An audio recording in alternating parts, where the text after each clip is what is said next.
영어1 능률김 Lesson 4, read by Jen Choi. Build a better world. A protector of our national heritage. Last week, I visited an exhibition of artwork and ancient items selected from the Kangsong Art Museum's collection. The exhibition included information about the man who gathered all of the artwork displayed there. His name was Chun Hyung-pil, but he is better known by his pen name Kangsong.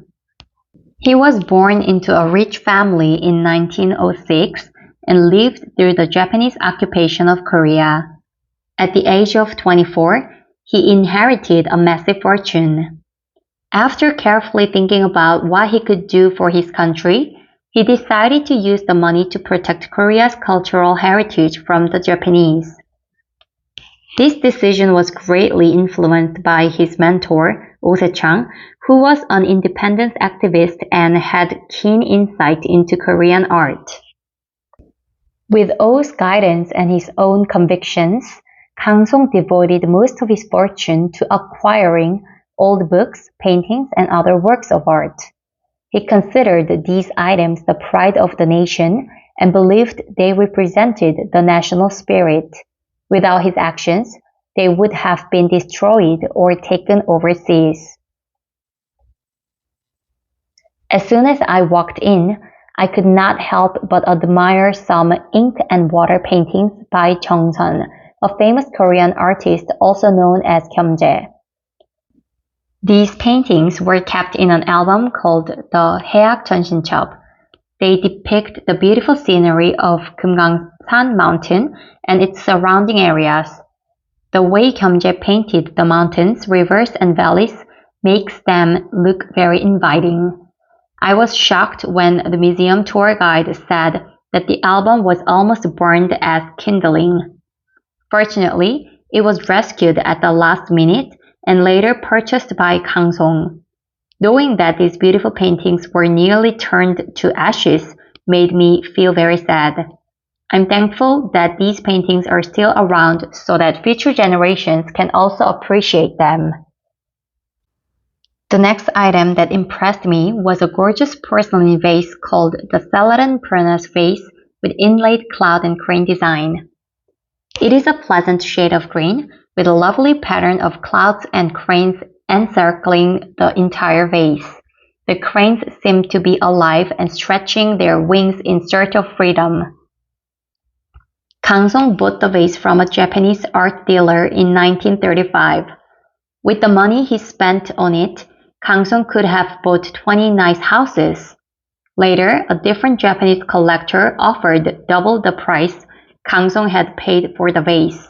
However, Kangsong refused to part with it because he knew that it was the most magnificent vase of its kind.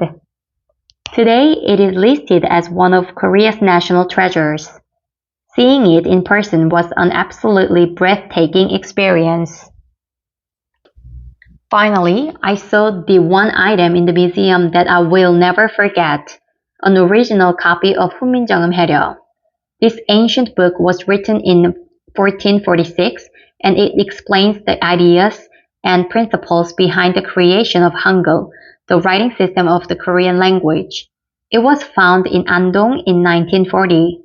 At that time, however, Korea was still occupied by Japan. The Japanese colonial government intended to get rid of the Korean language.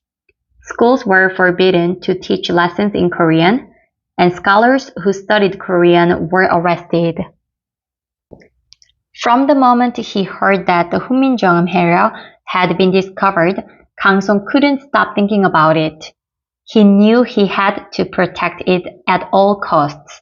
After years of waiting, he was finally able to obtain the book.